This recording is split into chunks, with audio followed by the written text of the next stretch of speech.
La thématique aujourd'hui, on va parler d'automatisation de stockage avec un focus sur la densification, comment est-ce qu'on peut gagner de la surface du mètre carré euh, en faisant appel donc, à ces systèmes automatisés. Euh, voilà, encore quelques connexions qui arrivent, un peu de patience.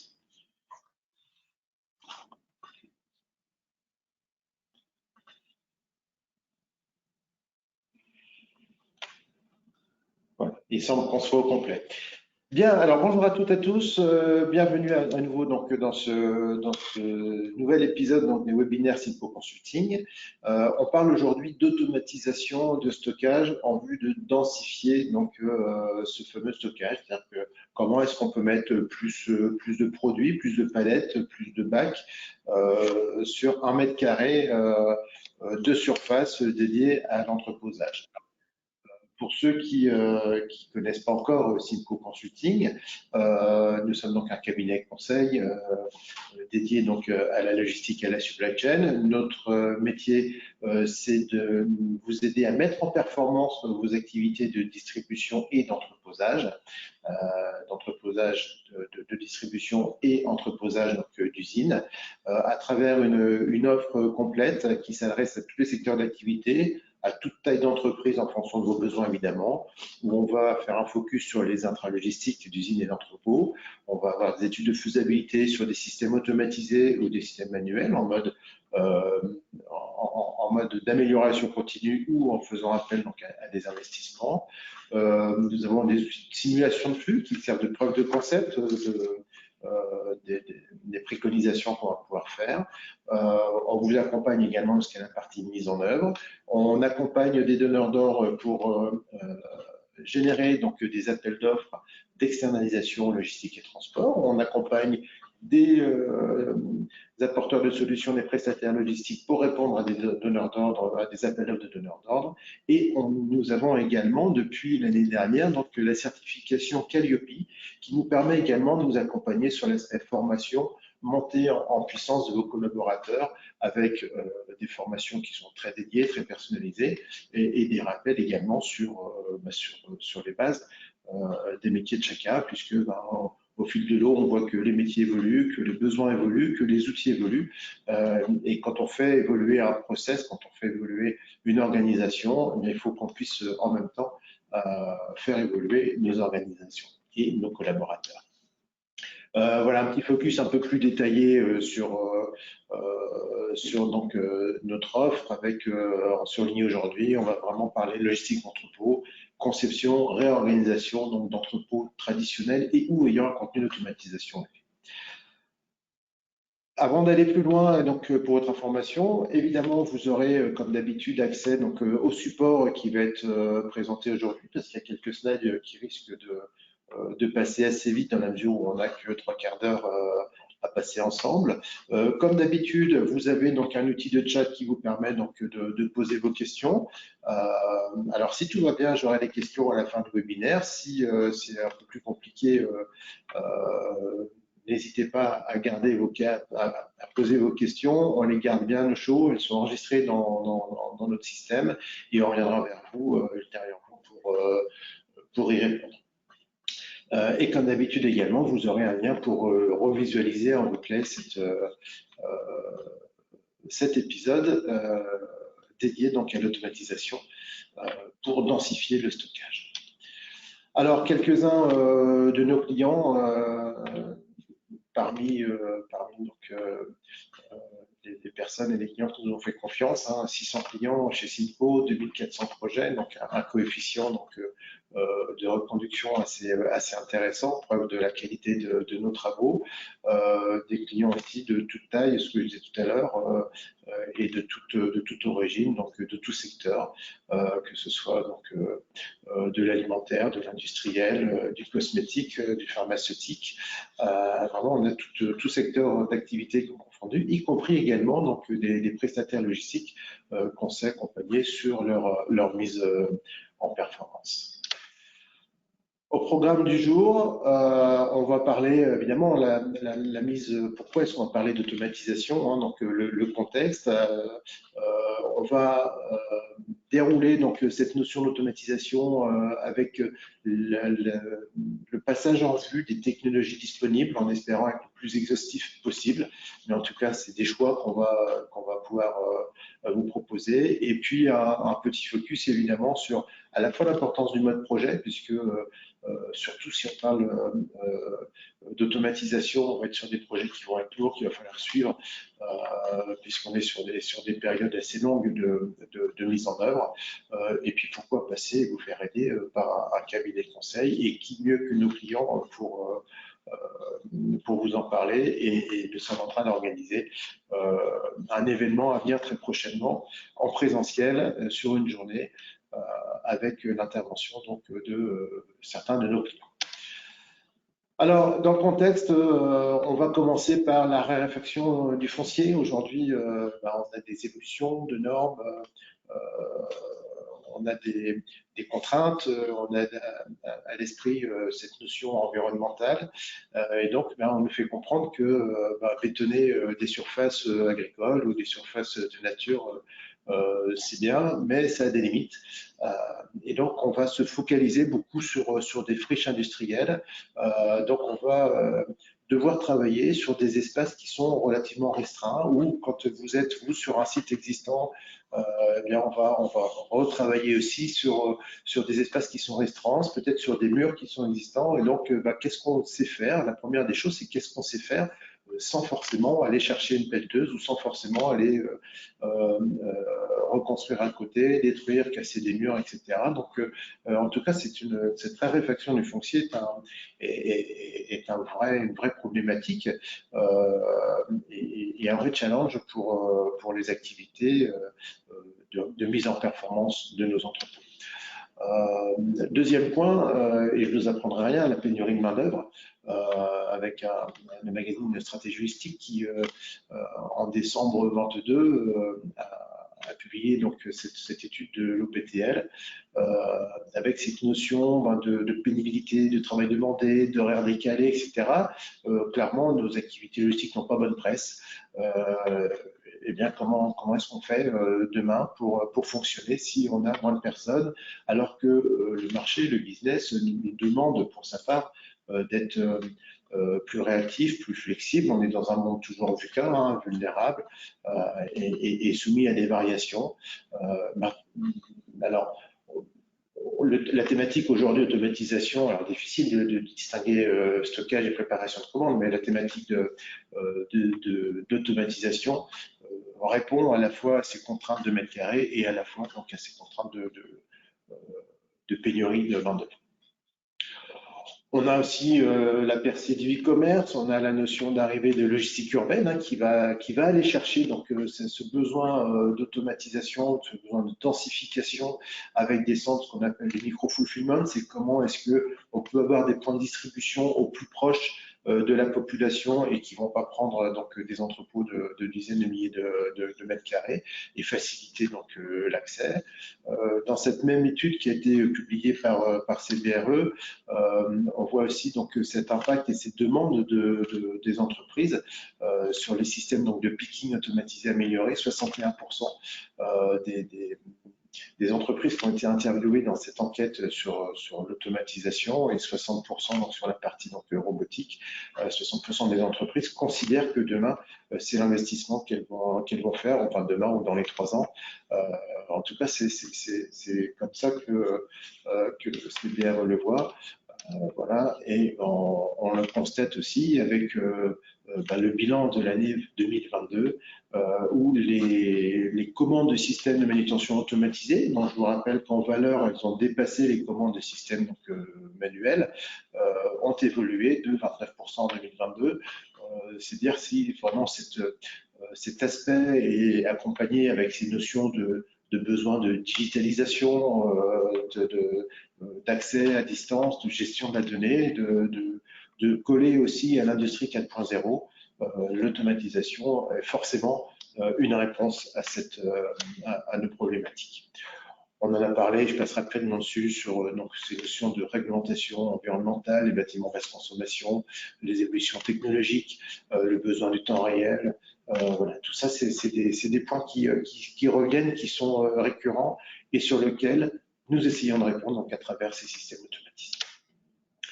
Alors, je disais tout à l'heure, automatisation, on va parler aujourd'hui de densification du stockage, c'est ce que j'appelle la photo dans une image d'entreposage, de distribution ou d'usine. On a le statique et la photo, c'est comment est-ce qu'on peut mettre toutes ces palettes, tous ces box, tous ces bacs, toutes nos matières diverses et variées sur le moins de surface possible, tout en les rendant accessibles à travers donc, ces flux, ces besoins de flux entrants, internes, sortants, et ce qui constitue pour moi donc, le film. Donc aujourd'hui, on va beaucoup se focaliser sur la photo, même si on verra que on a des incidences et forcément la manière dont on va stocker, la technologie qu'on va employer va forcément avoir des incidences sur la manière dont on va manipuler, manutentionner ces produits en entrée, en interne et en sortie également, sans parler de la notion de reverse logistique, tous ces retours qu'on doit gérer aujourd'hui et tracer correctement. Alors, avant d'entrer donc dans le détail des technologies, un petit focus sur cette notion d'automatisation, puisque ça peut être une notion qui fait peur à un moment donné, puisque c'est automate. Aujourd'hui, on parle d'automatisation des flux physiques.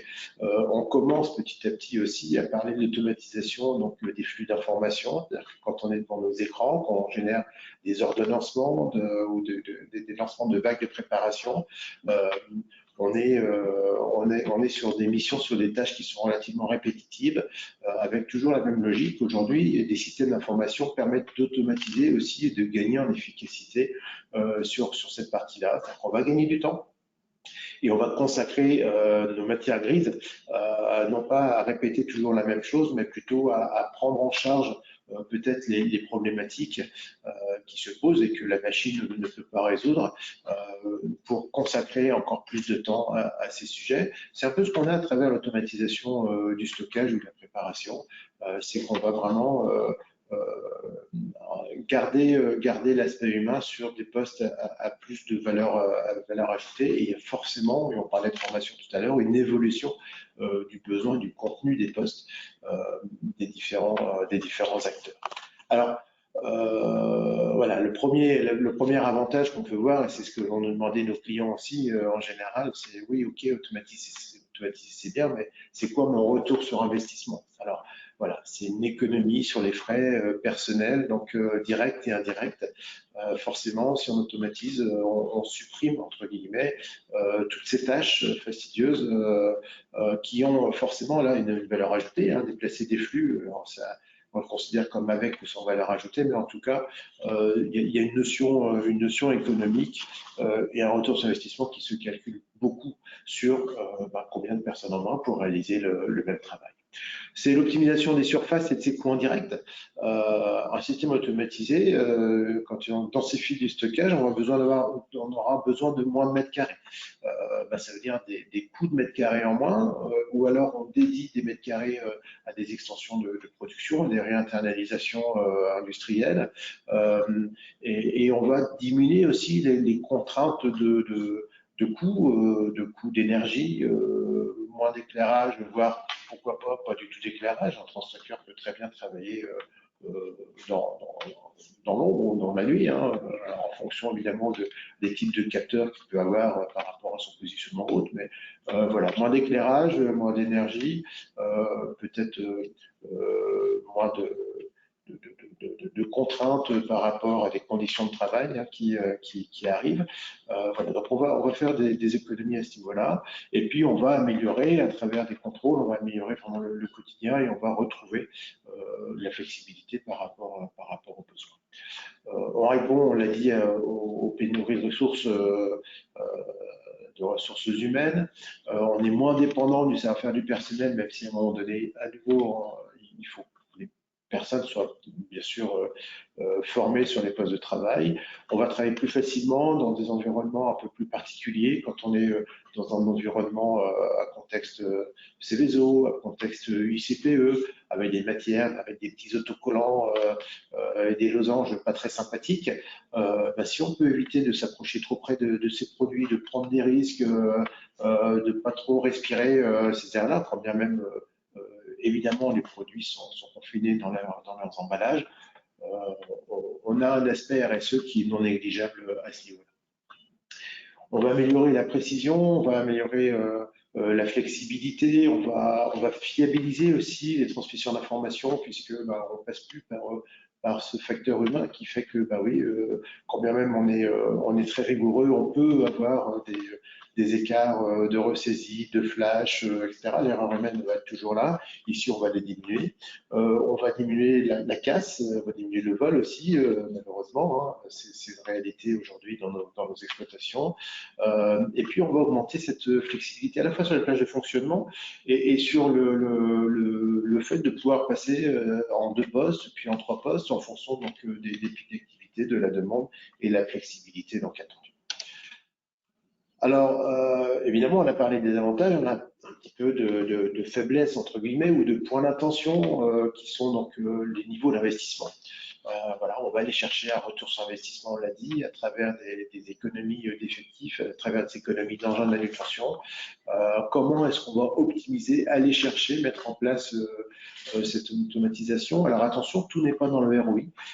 On peut avoir aussi des investissements qui sont contraints sur des évolutions de normes, sur du matériel qui devient caduc, sur une obligation finalement de répondre au marché à travers la flexibilité, à travers des positionnements un peu différents.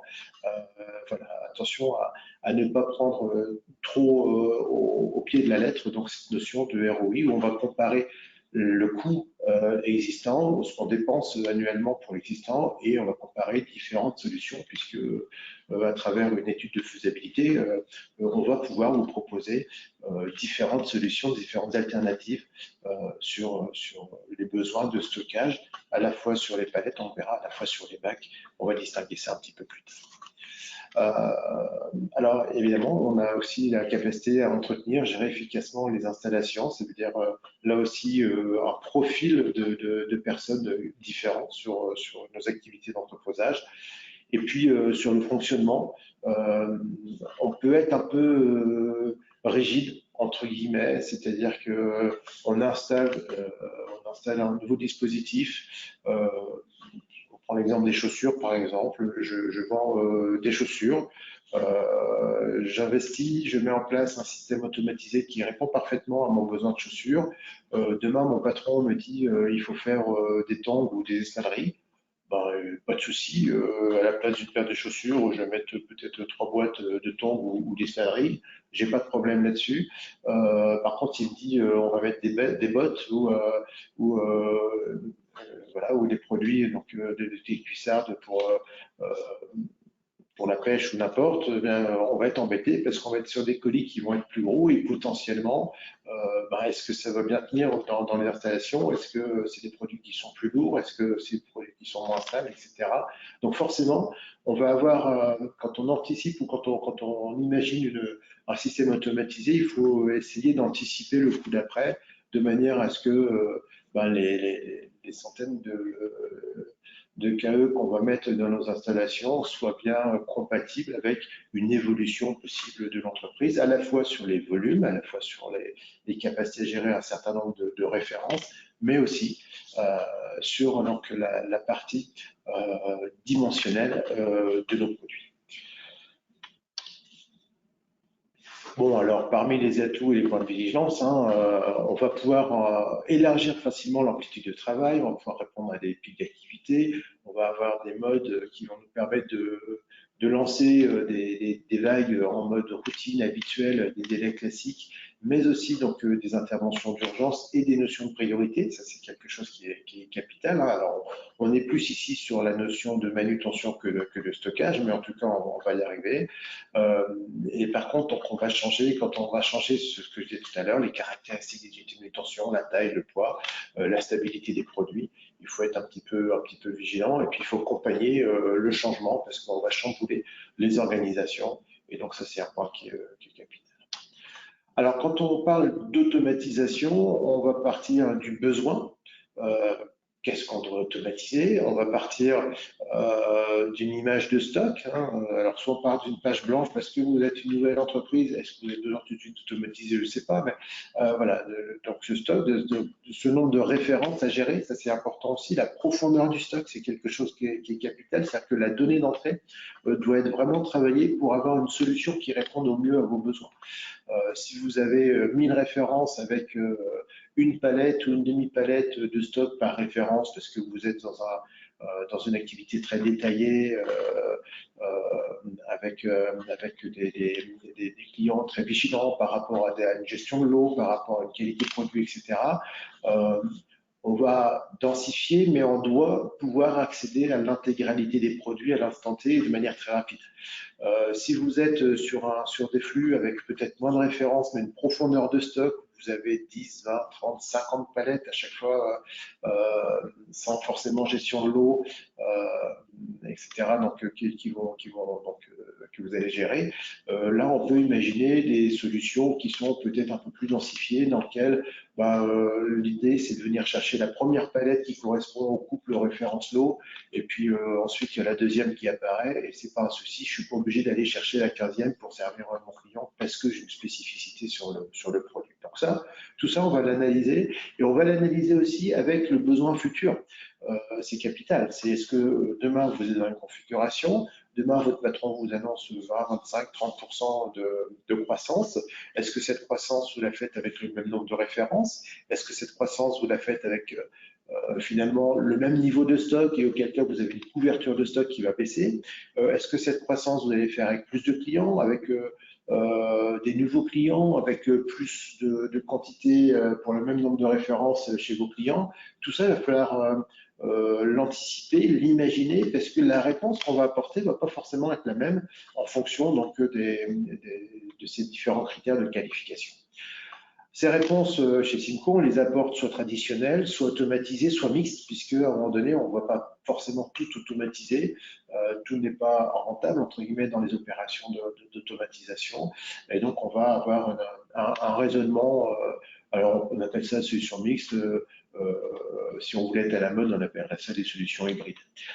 Et puis donc on va aller chercher dans les technologies disponibles, donc soit du stockage sélectif ou densifié, la manutention manuelle automatisée, et puis donc cette partie également système d'information, puisque qui dit automatisation dit je dois pouvoir avoir un flux d'informations qui déclenche la manutention, la collecte d'une palette pour l'emmener d'un flux, enfin d'une zone de réception jusqu'à une zone de stockage et vice versa. Et donc c'est quelque chose qui va être capital, c'est comment est-ce qu'on imbrique ce système d'information avec nos WMS, donc nos outils de gestion d'entreprise. Voilà, alors les petites flèches ici, puisque on va parler effectivement aujourd'hui plutôt de la partie automatisation du stockage en vue donc de densifier le stock. Alors, l'approche que je vais vous proposer, que nous vous proposons chez Simco, c'est une approche où on va distinguer d'abord des gros volumes et puis ensuite des petits volumes. Les gros volumes, vous les avez sous les yeux, c'est de la belle palette bien carrée avec des jolis colis qui ne dépassent pas de la palette, c'est du sac plus ou moins stable, c'est du kit bag encore moins stable, c'est du conteneur métallique, des IPC. Ça peut être des fûts sur palette aussi, hein, puisque le fût ou le tonnelet, dès l'instant où on le met sur palette, donc, on est sur des gros volumes. Ça peut être du bac plastique qu'on rencontre, la palette plastique qu'on rencontre souvent, notamment quand on a des contraintes d'hygiène alimentaire, pharmaceutique, cosmétologie, cosmétique. Et puis donc on a ces fameux palcons hein, où on va mettre à l'intérieur donc des produits en vrac, des recettes sur des solutions et des produits intermédiaires. Donc on va avoir tous ces éléments avec un point commun quand même, c'est qu'ils ont support palette. Ils ont peut-être des dimensions différentes, 80, 120, 520, 120, 120, mais en tout cas, on peut tous les prendre avec des fourches et les soulever. Et on est sur des poids en général assez conséquents. Et on va imaginer des poids au moins d'une tonne par palette derrière, surtout quand on a des produits ou des capacités d'un mètre cube. Alors, ces charges volumineuses, on va pouvoir les automatiser selon, plus ou moins, selon qu'on a ce fameux stockage sélectif. Hein, j'ai besoin de pouvoir toucher mes palettes les unes derrière les autres, ou alors ce stockage plutôt densifié, c'est j'ai toute une série, tout un lot de palettes et je prends une parmi les 15 palettes et ça va très bien. Alors, quand on est en solution manuelle, on les connaît, hein, c'est du papier traditionnel, c'est du tridirectionnel. C'est du papier gravitationnel, c'est-à-dire qu'on a des palettes qui sont sur rouleau, donc qui sont entre le sélectif et le densifié. Et puis on rentre dans ce qu'on appelle le driving, hein, les racks à accumulation, avec leurs contraintes, c'est que je suis obligé de remplir les 5 niveaux de rack d'abord au fond, puis ensuite le deuxième, et puis le troisième, etc., comme on voit sur le schéma ici. Et donc au final, je suis obligé d'avoir quand même une profondeur de gamme ou de stock très, très importante sur ce type de produit, sachant qu'on peut être en entrée, en sortie ou en entrée exclusif avec un mur au fond.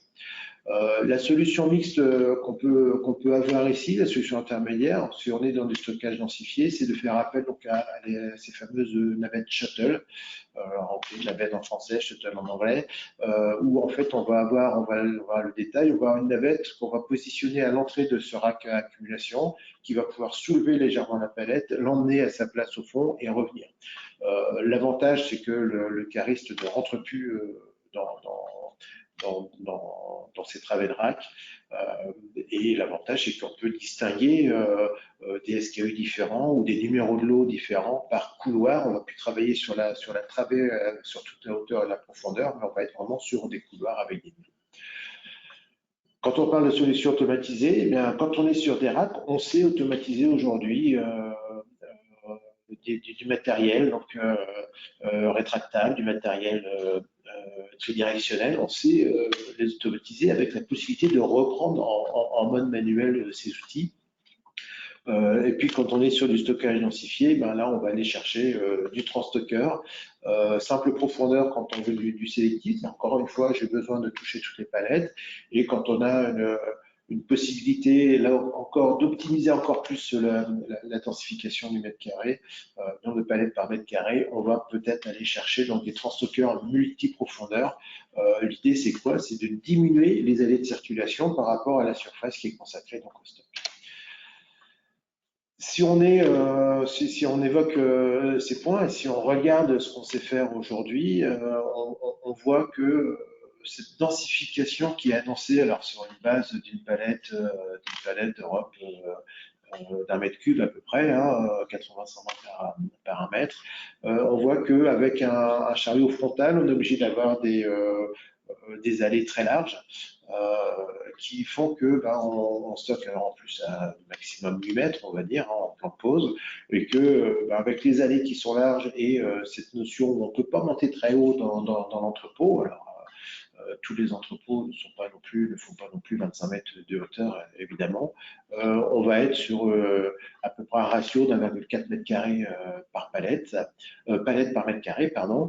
Et on va monter petit à petit, rétractable, tridirectionnel, en fonction de la hauteur exploitable et de la possibilité, là aussi, donc de les automatiser. On va monter petit à petit avec un tridirectionnel, donc VNA à 4,6 palettes par mètre carré. Et ensuite, on passe vraiment sur la partie transstocker, simple ou double profondeur. Et là, on va atteindre allègrement les 9 palettes au mètre carré, un ratio un peu plus intéressant que le 1,4. Bon, attention, on ne peut pas non plus aller densifier ce stockage en fonction du besoin de flux, parce qu'on a cette notion de manutention aussi qui est importante, donc il faut aussi relativiser les solutions. Alors, je regarde ma montre en même temps, le temps passe vite, c'est des technologies disponibles, donc on les a ici, hein, si on est sur l'automatisation, ben voilà, ici on a à l'écran donc un matériel donc rétractable sur lequel donc on a un équipement qui permet donc un déplacement autonome de ce véhicule, mais sur la photo du dessus, on voit bien qu'on a aussi un poste de conduite, c'est-à-dire que si on a une défaillance système, le cariste reprend la main assez facilement sur le besoin, ou si on est sur un flux qui n'est pas forcément connu de l'engin, qui n'est pas forcément paramétré, on va pouvoir prendre le relais. C'est un système aussi qui va nous permettre d'apprendre un engin à travers du machine learning et d'apprendre un engin les emplacements, parfois en fonction de la technologie, donc la route à prendre pour passer du point A au point B, etc. Donc on va laisser moins d'autonomie à l'engin, mais en tout cas on va pouvoir donc gérer de cette manière donc l'apprentissage donc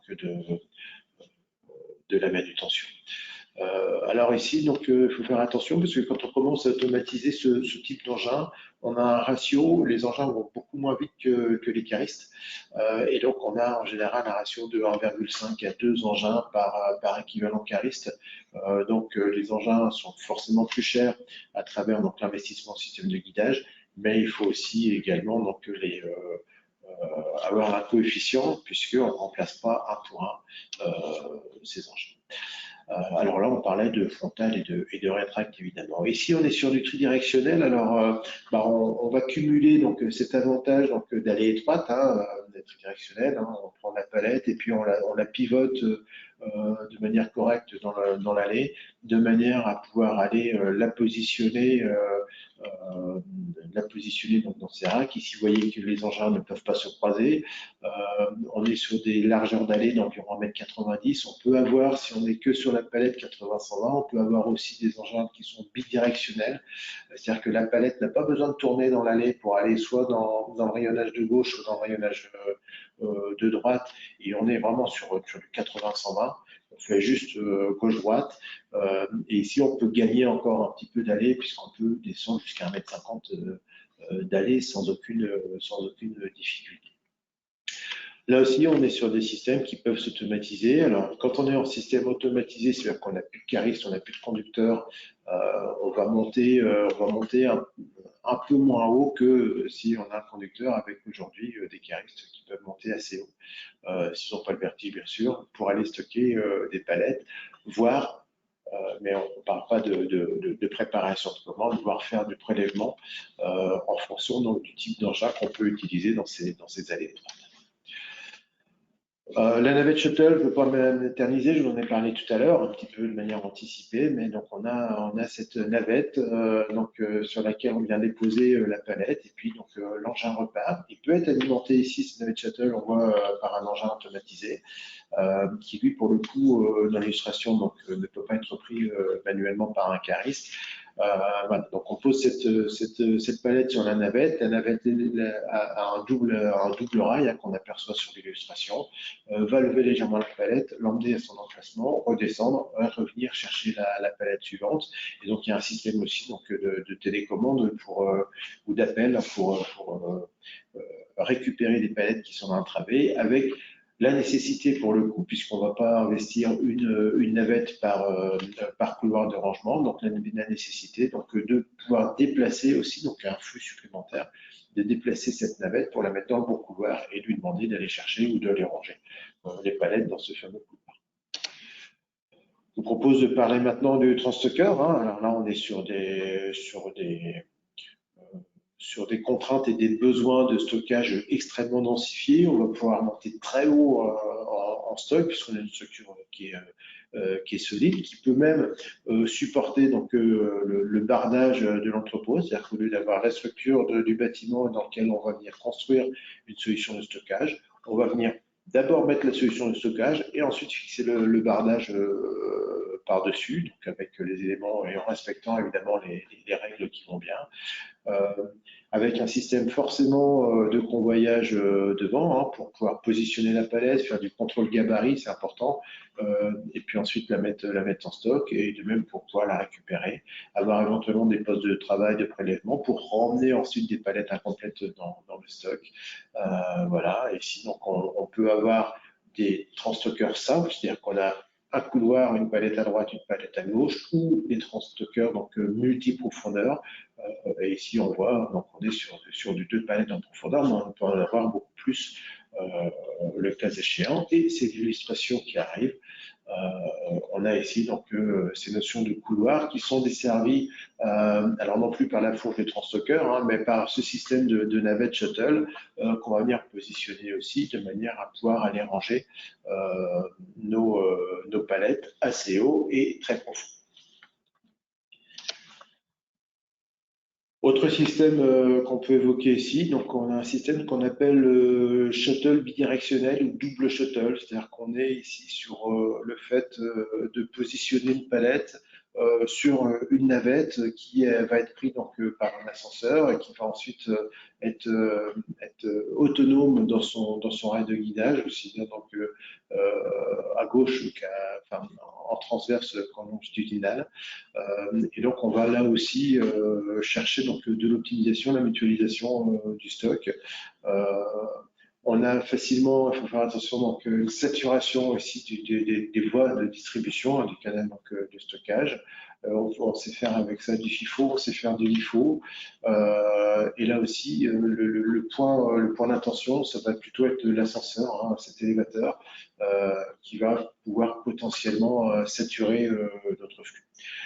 Alors, tous ces systèmes apportent vraiment des notions de densification qui sont extrêmement intéressantes et en fonction donc, de ce besoin d'accéder ou non à une palette à l'instant T, on va choisir tel ou tel système. On va être dans ce ratio, hein, toujours dans ce ratio entre qu'est-ce que je dois stocker, qu'est-ce que je dois manipuler, manutentionner.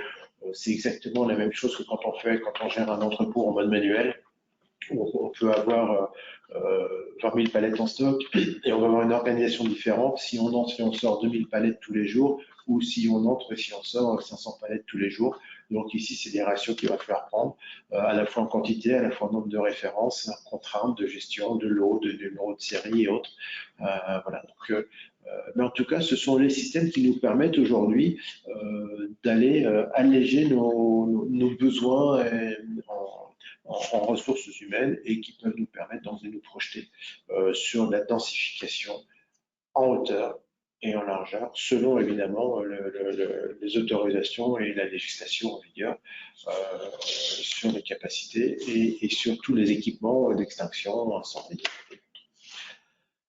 Si on parle maintenant de charges légères, alors charges légères, on est sur des colis, cartons, on est sur des bacs plastiques. Hein, on verra qu'on attache beaucoup d'attention et d'importance sur des bacs qui font 600 par 400, 60 cm par 40 cm. C'est quelque part devenu le standard entre guillemets donc de ces manutentions de produits donc en bac ou en charge légère. Et puis on peut avoir d'autres activités qui sont plus peut-être des niches, des enveloppes, des vêtements sur cintre et autres. Donc tout ça, ça va faire partie donc des points d'entrée de nos charges légères. On va avoir en général des poids qui sont relativement faibles, entre guillemets, et des petites dimensions donc, de colis. Et là, pas la peine d'aller chercher de la palette pour mettre un bac ou un petit colis sur la palette. On va essayer de manipuler, de manutentionner ces produits différents. Alors, en stockage traditionnel, on les connaît, c'est du tiroir pour du petit outillage, c'est des étagères quand ça commence à être un peu plus gros, c'est du casier qui nous permet donc en densifier, d'alimenter par exemple des postes de travail, de mettre en place des systèmes Kanban, voilà, et d'avoir en permanence un flux donc, de pièces disponibles. Hein, c'est le principe des fast-food, hein, je ne veux pas citer de marque, où il y a la cuisine derrière et puis ils glissent les hamburgers sur le rail et côté comptoir, on prend le premier qui vient, c'est du FIFO et puis quand derrière on voit qu'il n'y en a plus beaucoup, on en réalimente. Voilà, donc ça c'est donc ce principe de casier.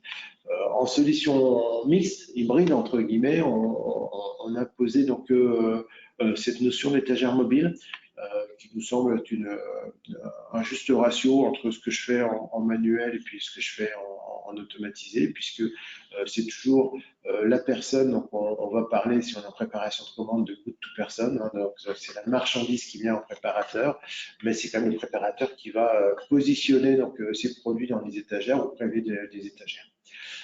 Si on est en système automatisé, donc on va pour ces petites pièces d'outillage, de maintenance et autres, de visserie, de boulonnerie. Donc, on va pouvoir mettre des magasins rotatifs, des carousels, hein, horizontales ou verticales, avec une marque qui est très célèbre, qu'on va éviter de citer, même si on va en citer tout de suite.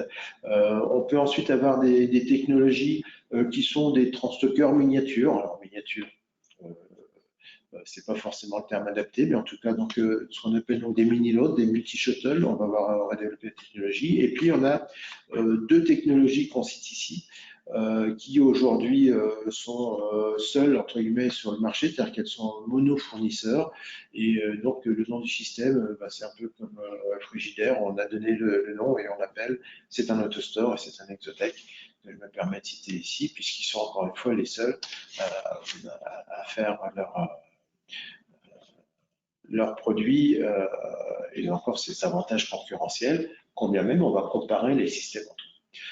Alors, les étagères mobiles, pardon, c'est ce principe. Donc, on a donc des étagères qui sont stockées, qui sont collées les unes contre les autres. Donc là, on voit qu'en termes de surface et d'emplacement au sol, on gagne donc ces notions d'allée de circulation. Et donc, ces étagères, elles vont être soulevées par un robot qui va venir nous les positionner sur un poste de travail et un opérateur qui va venir soit ranger les produits dans l'étagère. Le robot va présenter des étagères avec des emplacements vides. Et donc, on va avoir un système, évidemment, d'interface on machine qui va permettre de détromper et de garantir le produit qu'on met et où est-ce qu'on le met.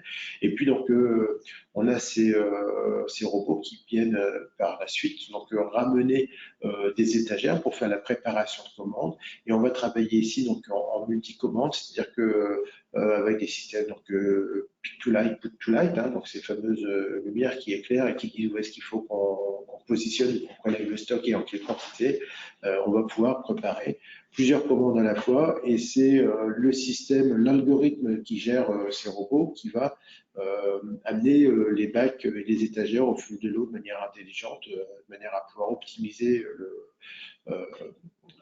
le fonctionnement et le déplacement donc, de ces robots. On est sur à peu près 15 missions par heure et par robot, alors tout dépend de l'amplitude de la surface sur laquelle on va travailler. Et puis donc on va avoir donc des vitesses de mise en œuvre qui vont être assez rapides puisque ici les robots travaillent généralement soit sur la base de QR codes qui sont posés au sol, soit sur la base de scotch hein, qui sont posés, qui leur montrent leur trajet. Et donc c'est une solution qui est souple, qui est modulable, qu'on peut étendre et qu'on peut déménager aussi facilement. Et donc avec cette logique donc, de good to person, donc on amène donc les produits à la personne. Encore une fois, si on parle uniquement de stockage et de densification, donc là ici on voit que toutes les étagères n'ont pas besoin d'être accessibles et donc on va gagner vraiment sur ces notions d'allée de circulation en termes de densification. Je vous parlais tout à l'heure donc des étagères, des systèmes rotatifs, horizontaux, verticaux hein, qu'on peut trouver dans les IC, mais des systèmes sur lesquels on peut travailler à plusieurs étages. On est sur des systèmes qui sont relativement isolés, même si à un moment donné, les fournisseurs commencent à mettre des notions de jonction en haut de ces étagères. De ces dispositifs de manière à pouvoir, sur un seul poste de travail, pouvoir collecter à la fois le plateau qui vient de l'armoire dans laquelle je suis et puis peut-être, pourquoi pas, le plateau qui vient de 3 armoires à côté pour éviter d'avoir à se déplacer sur les 3 armoires pour compléter une commande. Voilà, c'est des choses qui arrivent, qui évoluent petit à petit.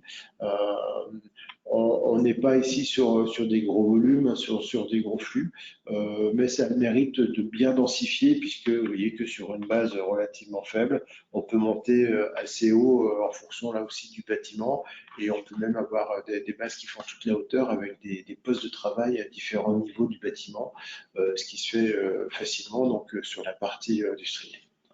Et puis on a ces notions, donc on le voit sur la photo ici, donc cet axe rouge hein, qui vient donc nous permettre d'identifier en put to light, donc là où il y a le faisceau lumineux, c'est là qu'on attire l'attention de l'opérateur pour travailler et qu'on demande de la rigueur à ce niveau-là. plus conséquent, si on parle maintenant donc de stockage de bacs, on voit une installation aussi qu'on appelle mini load. Donc voilà, c'est des petites charges. On est sur le principe transstocker, c'est qu'on a donc dans les allées donc de mini load, dans les allées de stockage, donc on a cet élévateur, hein, cette machine donc qui fait les allers-retours, donc qui doit avoir une bonne performance parce que c'est dans un couloir.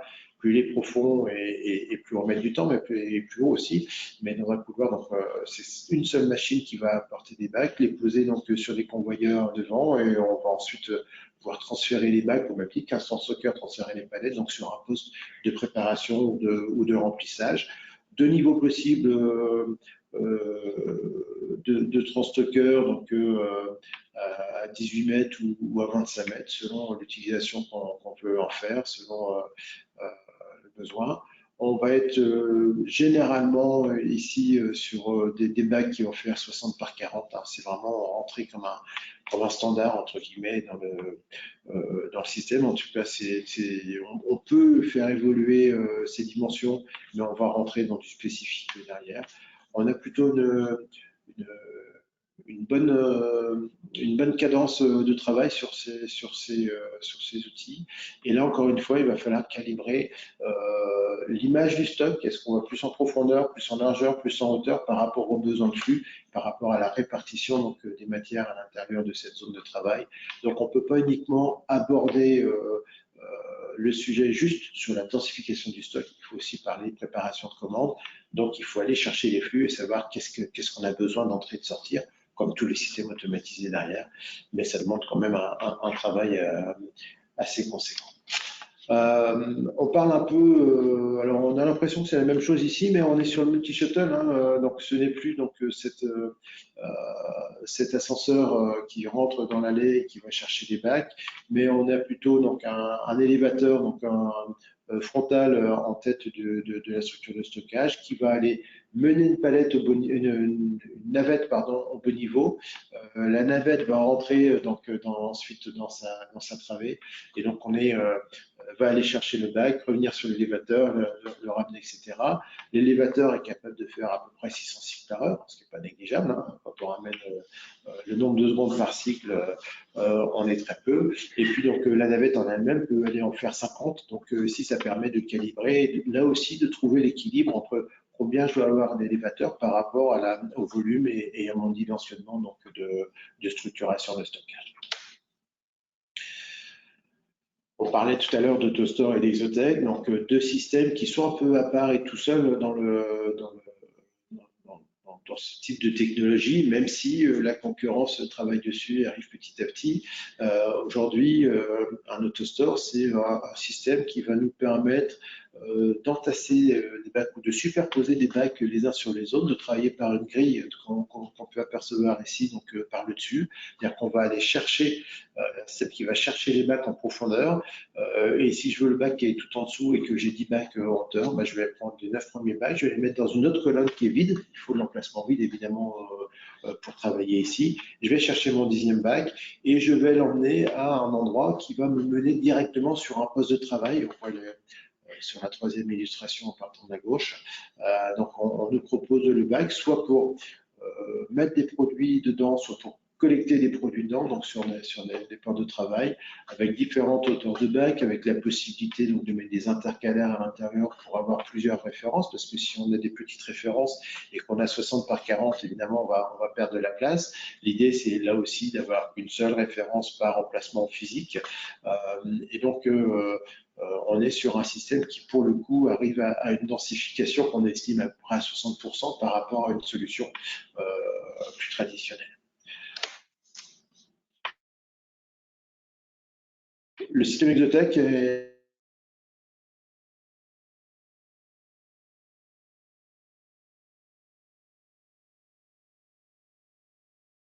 cette notion donc, de navette shuttle. Ici, plutôt que d'avoir un élévateur qui va prendre un bac sur une navette et monter la navette et la mettre dans la bonne allée, ici, en fait, c'est une flotte de robots qui fourmillent dans le système et ces robots vont pouvoir monter, descendre, aller en profondeur, en largeur. Donc, ils ont finalement toutes les dimensions disponibles, les capacités donc d'évoluer en 3D. On va pouvoir monter un peu plus haut donc, que ToStore. On était limité à 5,40 m ToStore, plus un peu de niveau parce qu'il faut une surface de maintenance, entre guillemets, d'intervention au-dessus de l'autostore. Ici, on va pouvoir monter à 12 mètres, besoin de rien à 12 mètres, si c'est tout ce qui est donc, éclairage, ventilation, aération, matériel d'incendie, le cas échéant. On monte à 12 mètres. Malgré tout, on a une densification en nombre de bacs par mètre carré qui est un peu plus faible, oui, en termes de densification que ToStore. Pourquoi? Parce qu'on garde quand même ici, on le voit, quelques allées de circulation, parce qu'on est bien obligé à un moment donné d'isoler donc des bacs et d'avoir donc ces structures un peu plus conséquentes. Là aussi, on est sur du bac 40-60. Là aussi, on peut avoir différentes profondeurs.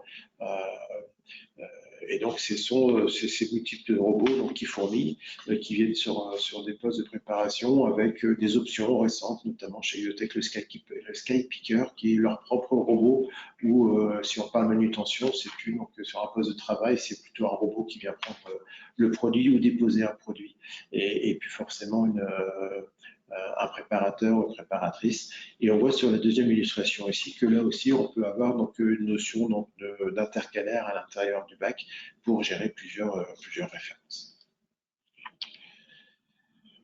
Un autre système, voilà, qu'on voit, mais c'est plus une niche, c'est donc cette notion de stockage sur vêtements suspendus. Donc on est tout sur cintre, c'est de froisser les vêtements, c'est pratique. Et puis on peut avoir aussi, alors si on parle de préparation pour cette fois, décidément, j'ai du mal à dissocier le stock de la préparation. Ces notions de pochette soccer qui peuvent permettre aussi à un moment donné d'arriver sur un poste de travail et d'avoir un encours de préparation. Non plus sur du bac, mais à l'intérieur de pochettes où on va cumuler donc, les références, les mettre dedans. Et une fois qu'on a toute la commande, on peut la mettre en préparation. Alors, tous ces systèmes qu'on a développés, évidemment, c'était difficile d'être exhaustif en si peu de temps. On a forcément des options qui viennent dessus, on a des possibilités, on a différents scénarios, on peut avoir beaucoup d'input et à la fin on peut sortir un arbre de Noël avec les différentes options et les différentes capacités. Donc tous ces matériels, on va les comparer et donc on a plusieurs approches pour le comparer. Les entreprises passent pour environ 40% d'entre elles par un cabinet de conseil, d'autres pour à peine moins vont plutôt mener le projet en propre, et puis encore d'autres vont passer par un fournisseur, c'est moitié moins quand même par un fournisseur. L'avantage d'un cabinet, c'est qu'on va vous apporter, nous, une vision élargie des systèmes que l'on connaît, on travaille avec des fournisseurs, en étant évidemment indépendants de leur part, mais en fonction de tous ces critères d'entrée, en fonction des contraintes que vous avez, en fonction des cadences, des besoins, des flux, des stocks, etc., la configuration globale, on va pouvoir nous venir vous conseiller, vous amener donc de l'information sur un livret pour vous identifier plutôt là où les possibles solutions et éventuellement en écarter si on s'aperçoit que ce ratio stock-flux n'est pas jouable avec telle ou telle technologie. On peut avoir un projet, on peut mener un projet interne, alors bien souvent évidemment c'est un gros projet commun sur lequel on va avoir nous nos équipes et vous les vôtres, mais à un moment donné il faut pouvoir aussi avoir donc, la ressource nécessaire pour gérer cette activité. Alors, pourquoi une approche projet? Parce que quand on le fait par soi-même, on peut soit dupliquer ce qu'on a vu chez le voisin, soit avoir vraiment une petite partie du problème. Donc, on va régler une partie de la chaîne, mais sans forcément anticiper sur la conséquence en aval ou en amont. On n'aura pas cette expérience qu'on peut avoir, nous, des 2400 projets. Alors, évidemment, on ne va pas aller faire des copier-coller déjà parce qu'on il ne fait jamais de copier-coller entre différents clients qui ont tous des contraintes différentes, mais on va pas faire du copier-coller d'une solution qu'on a mis en place il y a 40 ans, c'est évident. Mais en tout cas, on fait de la veille technologique, on voit ce qui se passe, on a les retours clients et donc on a cette base de connaissances qui peut vous faire gagner du temps sur un projet et éviter de rencontrer des fournisseurs. Encore une fois, je salue les fournisseurs qui nous regardent ici, mais qui vont forcément vous dire que leur solution c'est la meilleure et c'est la plus adaptée. Voilà. Et donc dans le temps, on y gagne forcément à avoir cette dépense initiale sur un projet, mais qui peut nous faire gagner du temps donc sur la durée et de l'argent surtout, pardon, sur la durée. Alors, les bonnes ressources, poser les bons choix technologiques, avoir cette bonne donnée d'entrée, il faut avoir des compétences ensuite. L'avantage de l'automatisation, c'est de pouvoir être connectable avec l'industrie 4.0, c'est d'aller chercher l'optimisation intralogistique. Donc, voilà, toutes ces compétences, il faut aller les chercher.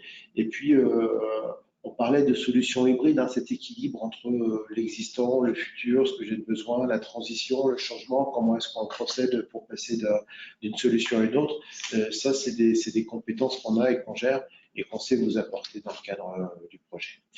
Et ce projet va permettre de ne pas griller les étapes, c'est-à-dire qu'on va identifier l'existant, on va analyser des solutions, on va sélectionner, faire valider donc les solutions avec différents livrables que je vais développer dans quelques instants, et puis donc implémenter et contrôler aussi. C'est important aussi, toutes ces phases de test, quand on parle, c'est très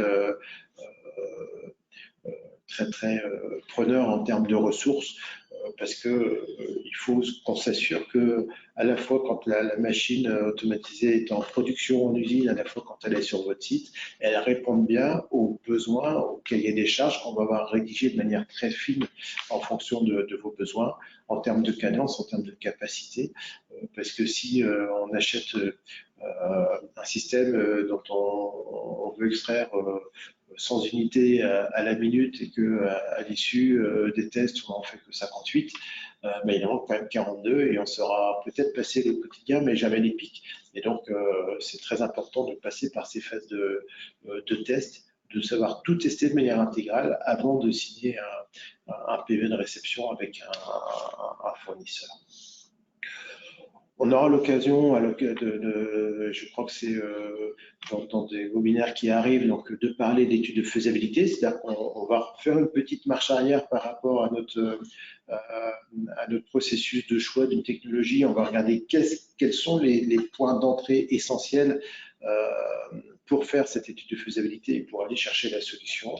Et puis derrière, donc cette mixité dont on a besoin aussi en mode projet avec vos équipes, avec nos équipes, et le fait d'aller chercher des résultats, de fiabiliser des résultats et de fiabiliser aussi une roadmap et des étapes.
cette neutralité vis-à-vis des fournisseurs. On ne vient pas vous vendre une solution de tel fournisseur, on va plutôt vous vendre une technologie, vous conseiller une technologie et ensuite vous aider à bien la négocier avec les fournisseurs qui sont sur le marché et avec lesquels on s'entend très bien, évidemment. Voilà, alors, place aux questions. En attendant, n'hésitez pas, hein, notre actualité, nos webinaires, nos événements en présentiel aussi, l'inscription à nos newsletters et la relecture des newsletters, tout ça c'est sur notre site internet syncoconsulting.com. On a une page LinkedIn aussi, donc n'hésitez pas à vous abonner, à vous inscrire, à aller voir un petit peu l'actualité, à rester au courant de manière à ce que vous puissiez bénéficier donc de ces formats et de ces connaissances qu'on met à votre disposition à travers donc, nos webinaires et nos autres communications. Alors, je regarde juste s'il y a des questions. Alors, il y a des questions.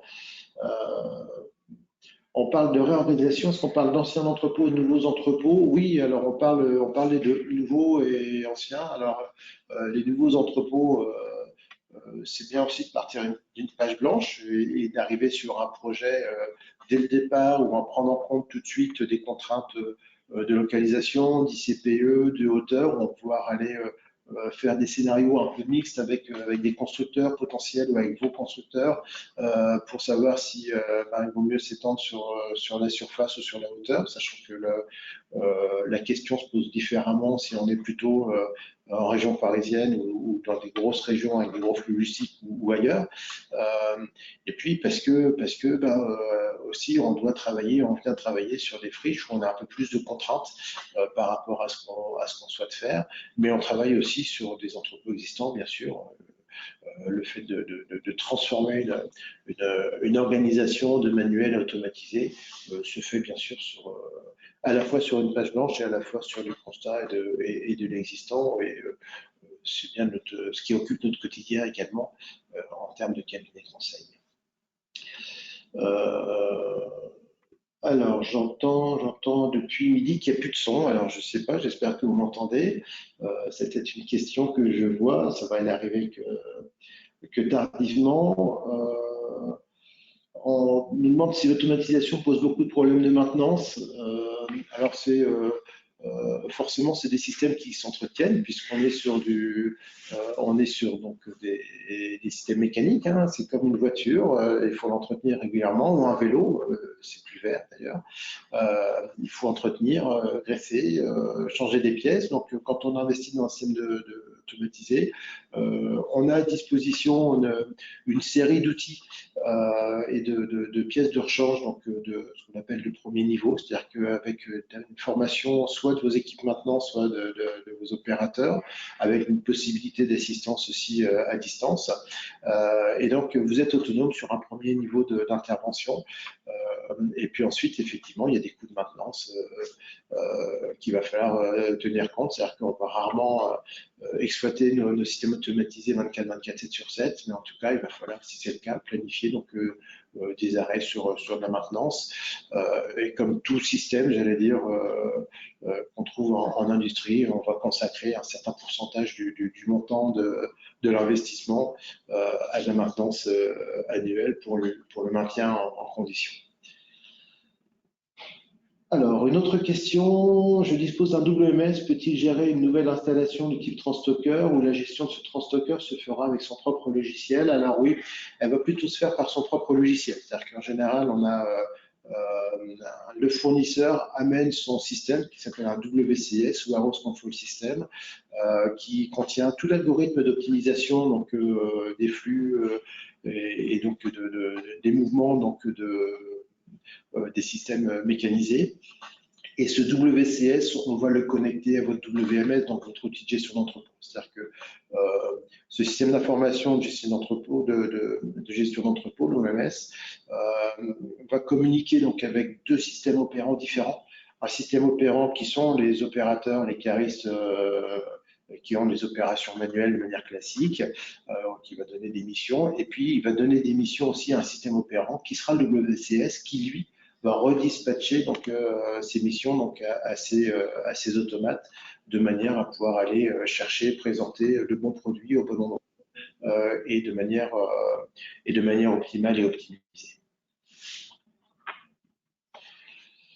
Une question encore, quid de la capacité d'expansion, phasage, scalability et les taux de disponibilité des différents systèmes?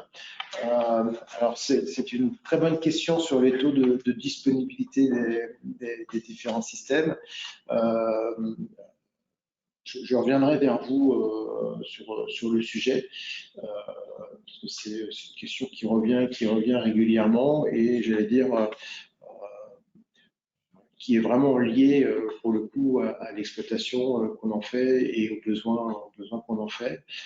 Sur la notion d'expansion, on a des systèmes comme par exemple AutoStore qui peuvent permettre de rajouter, puisqu'on a vu qu'on était donc sur des colonnes de stockage de bacs, donc on peut rajouter des éléments. Et alors, une chose que je n'ai pas dit également tout à l'heure, c'est qu'un AutoStore va pouvoir s'adapter aussi à la configuration, tourner autour donc, des piliers, des poteaux d'entrepôt et autres. Et donc, on va pouvoir rajouter soit donc, des éléments de stockage supplémentaires, soit donc, des postes des ports donc d'entrée ou de sortie. On a donc sur tous ces systèmes avec des structures, donc on va pouvoir rajouter peut-être des structures. Il y a des systèmes sur lesquels on doit l'anticiper avant et des systèmes sur lesquels on peut rajouter vraiment un peu comme des Lego des éléments. Alors l'essentiel étant dès le départ de pouvoir garder de la surface à côté de l'installation, puisque malheureusement, on le sait bien, la nature a horreur des vides. Alors, est-ce qu'on a d'autres questions? Je n'ai pas l'impression.